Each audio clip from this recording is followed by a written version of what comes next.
సర్పంచుల పదవీకాలం పూర్తి కావడంతో కలువాయి మండల పరిషత్ ఆధ్వర్యంలో సర్పంచులకు ఆత్మీయ సన్మానం కార్యక్రమం జరిగింది. మండల అధ్యక్షురాలు లక్ష్మీదేవి ఆధ్వర్యంలో సర్పంచులకు సాలువాలు కప్పి పువ్వుల మాలలతో ఘనంగా సన్మానించారు. ఈ కార్యక్రమానికి ముఖ్య అతిథిగా జెడ్పీటీసీ అనిల్ కుమార్ రెడ్డి పాల్గొని సర్పంచులను సన్మానించారు. ఈ సందర్భంగా ఆయన మాట్లాడుతూ సర్పంచ్ పదవి మొదట్లో ఆనందముంటుందని, రాను రాను ముళ్ల కిరీటమవుతుందని చెప్పారు. అధికారుల సహకారంతో 5 ఏళ్లు పూర్తి చేశారని తెలిపారు.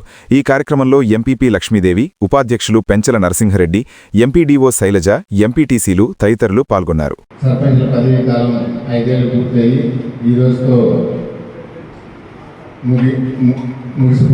ముగిసిపోయింది.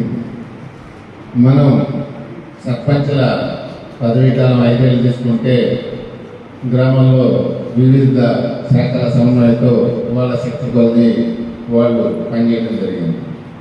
గ్రామ సర్పంచ్ పదవి అనేది పోటీ చేసేటప్పుడు అందంగానే అనిపిస్తుంది, కానీ తర్వాత అసలు అదొక ముళ్ళ కిరీటం. దీన్ని మొయ్యాలంటే చిన్న విషయం లేదు. లైట్ లేదంటే ఫోన్ చేస్తాం, నీళ్ళు రాలేదంటే వాళ్ళ ఇంట్లో కుళాయి రాలేదంటే ఫోన్ చేస్తాం. మన ఇంట్లో సమస్యలే మనకి తీర్చేదానికి ఇది ఉంటుంది, ఏదో వాళ్ళకి సమయం ఉండదు. అదే గ్రామంలో ఉండే వాళ్ళందరి సమస్యలు అన్ని విధాలుగా చేస్తారంటే వాళ్ళు ఎంత శ్రమించుంటారా, ఎంత కష్టపడి ఉండాలా, అదొక హోదాని పోటీ చేయటము. తర్వాత గెలిచిన వాళ్ళకి ఈ సమస్యలన్నీ కూడా స్వాగతం పలకడం మనం గతం 30-35 ఏళ్ళ నుంచి చూస్తూ ఉన్నాం. కాబట్టి ఇవన్నీ సవాళ్ళని ఎదుర్కొని సర్పంచుల పదవీ కాలం 5 ఏళ్ళు పూర్తి చేసిన అందరికీ కూడా అభినందనలు. ఎందుకంటే దీనికి మనం మండల పరిషత్తు, సర్పంచులు, ఎంపీటీసీలు వేరు. దీంట్లో మండల పరిషత్ అనేది ఈ వ్యవస్థలో సర్పంచులు కూడా భాగస్వామ్యం. వాళ్ళ ప్రధానమైన కీలకం ఎంపీడీఓ గారు చెప్పారు. వాళ్ళు ఒక ఇష్యూ చెప్పారు, హౌస్ ట్యాక్స్ గురించి.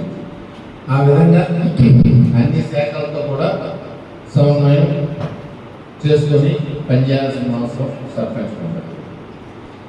సర్పంచులు అదే మనకి ఈ రిజర్వేషన్లు, లేడీ రిజర్వేషన్లు, వీళ్ళందరూ కూడా ఈరోజు మనం అందరినీ కూడా వాళ్ళందరూ యాక్టివ్గా ఉండి పనిచేసి గ్రామాల్లో మహిళలు ఇంకా ఎక్కువగా పనిచేసి వాళ్ళ గ్రామ అభివృద్ధికి అందరూ కూడా సహకరించారు. మనం మండల పరిషత్ నుంచి కూడా ఎటువంటి 20 పంచాయతీల్లో మనకి మండల పరిషత్ అంటే మండల పరిషత్ ఒక యూనిట్గా తీసుకుంటే ఎంపీడీఓ కానీ, ఎంపీపీ, స్టాఫ్ అందరూ కూడా